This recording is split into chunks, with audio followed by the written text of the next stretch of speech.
नमस्कार दोस्तों, कैसे हैं आप सब। आशा करता हूं आप परिवार सहित सकुशल होंगे। दोस्तों, आज की कहानी शुरू करते हैं। एक समय की बात थी, एक महात्मा बुद्ध जी अपने शिष्यों को, हजारों शिष्यों को उन्होंने शिक्षा दी। आप जानते हैं, महान भगवान बुद्ध हुए हैं वो। तो हजारों शिष्यों को शिक्षा देते थे, और जब एक शिष्य की शिक्षा पूरी हो जाती थी तो वो अपने शिष्य को किसी एक दिशा में भेज देते थे, जिससे कि वो दूसरे लोगों को शिक्षा दे और बुद्ध का उपदेश दे। तो ऐसी उन्होंने हजारों लोगों को शिक्षा दी। सबको अपना शिक्षा दीक्षा पूरी होने के बाद उन्हें एक दिशा में भेज दिया करते थे। अब उनमें से एक शिष्य था जिसे 6 साल हो रहे बुद्ध से शिक्षा लेते हुए। अब वो बुद्ध से पूछता है जिज्ञासावश कि हे प्रभु, आप सबको शिक्षा देते हो, सबको उपदेश देते हो, और एक समय के बाद जब उनकी शिक्षा दीक्षा पूरी हो जाती है तो आप उन्हें किसी और दिशा में, किसी और के लिए, दूसरों को शिक्षा देने के लिए भेज देते हो। तो मैं भी 6 साल से हूं, मेरी भी शिक्षा पूरी हो रही होगी। तो आप ऐसा क्या है जो मुझे भी दूसरों को शिक्षा देने के लिए नहीं भेज रहे हो। तो वो बोलते हैं कि किसी भी चीज को याद कर लेने से ज्ञान की प्राप्ति नहीं होती है। जब तक आप अपने ज्ञान को अपने आचरण में नहीं ला सकते, अपने आचरण में धारण नहीं कर सकते, जब तक आपको ज्ञान की प्राप्ति नहीं हो सकती है। अब शिष्य है, शिष्य तो आप जानते ही हैं, थोड़ा सा उम्र में भी कम होते हैं गुरु से। तो वो जिद पे थोड़ा सा जिद की उसने कि नहीं गुरुजी, आप मुझे, हे प्रभु, आप मुझे एक बार मौका अवश्य दें, जिससे कि मैं आपके द्वारा दिए गए उपदेश लोगों तक पहुंचा सकूं, दूर दूर तक, और लोगों के जीवन में सुधार करवा सकूं। महात्मा बुद्ध कहते हैं कि आप अभी तैयार नहीं हैं। आपको अभी जिस दिन भी ज्ञान की प्राप्ति हो जाएगी, मैं स्वयं तुम्हें किसी भी दिशा में भेज दूंगा। लेकिन शिष्य कहता है कि गुरुजी, मैं तैयार हूं और आप मुझ पर भरोसा कर सकते हैं, जिससे कि मैं आपके द्वारा बताई गई चीजों को अपने आचरण के साथ साथ दूसरों के आचरण में भी दाखिल करा सकूं। लेकिन आप जानते ही हैं कि शिष्य तो शिष्य ही होता है और गुरु गुरु ही होता है। शिष्य ने मजाकिया लहजे में और गुरु को नीचा दिखाने वाले लहजे में बोला कि हे प्रभु, कि आपको इतना भी भरोसा नहीं है कि जो आपने मुझे 6 साल में इतना भी नहीं सिखाया कि मैं किसी को अपने ज्ञान से या आपके द्वारा ज्ञान से प्रभावित कर सकूं। काफी जोर देने के बाद शिष्य के महात्मा बुद्ध अंततः उन्हें एक दिशा में भेजने के लिए तैयार हो रहे, और उन्होंने कहा ठीक है, कल सुबह तुम पूर्व दिशा की ओर जाना और शाम को वहां से भिक्षा लेकर आना। अब शिष्य तो बहुत खुश हो रहा। उसकी रात कटनी ऐसे मानो कि बहुत लंबी हुई। जैसे तैसे रात बीतती है, सुबह उठता है शिष्य, नहा धोकर तैयार होकर प्रभु के पैर छूकर पूर्व दिशा की ओर निकल जाता है। पूरा दिन बीत जाने के बाद जब वो शाम को वापस आता है तो बुद्ध देखते हैं कि उसके सिर पर खून निकल रहा है और उसके सारे शरीर पर चोटों के निशान हैं। कहीं पर पट्टी बंधी हुई है, कहीं पर कुछ है, मतलब कि वो लहू लुहान हुआ है। तब महात्मा बुद्ध पूछते हैं कि ये क्या हुआ, कल तुम्हें भिक्षा लेने के लिए भेजा था और आज तुम लहू लुहान होकर आए हो। तो वो बताता है कि हे प्रभु, तुमने मुझे कहाँ भेज दिया।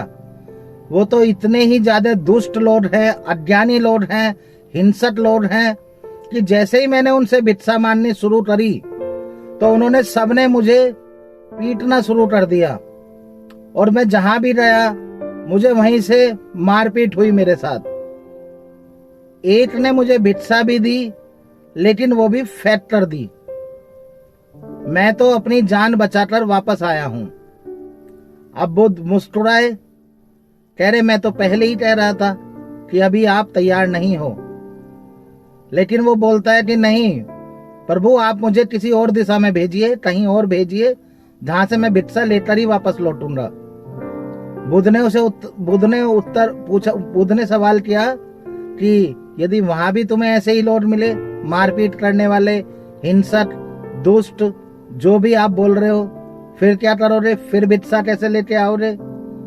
तो बोलता है कि नहीं प्रभु, हर जगह ऐसे एक से लोग नहीं होते हैं, अज्ञानी लोग।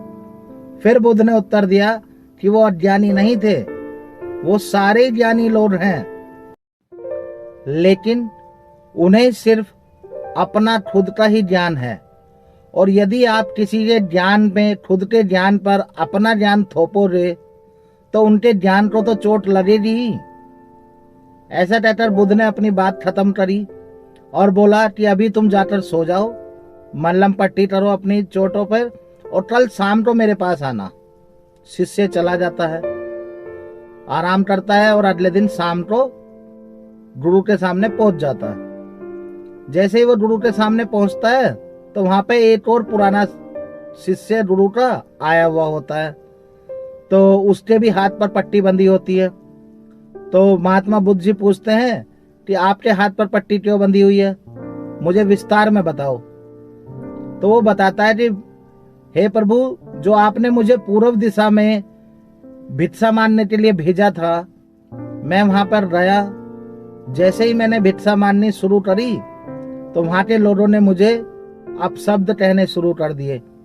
किसी ने मुझे पत्थर मारा, किसी ने मुझे गालियां दी, और बिना जाने कैसे कैसे अपशब्द कहे।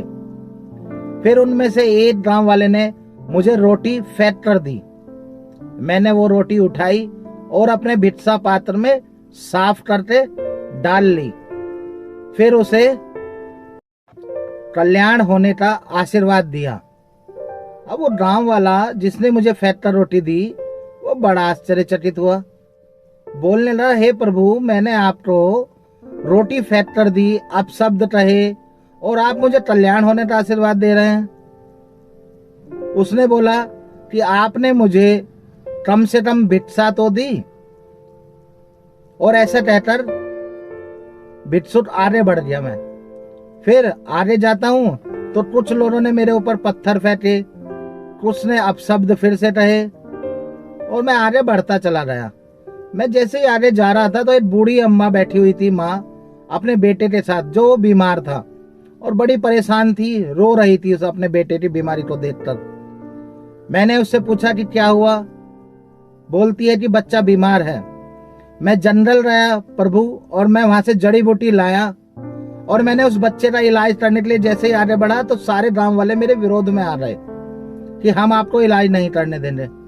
लेकिन जिसने मुझे भिक्षा दी थी, रोटी फेंक कर दी थी, उसने सभी गांव वालों को समझाया कि नहीं, आप इन्हें इलाज करने दे, और अच्छे इंसान है।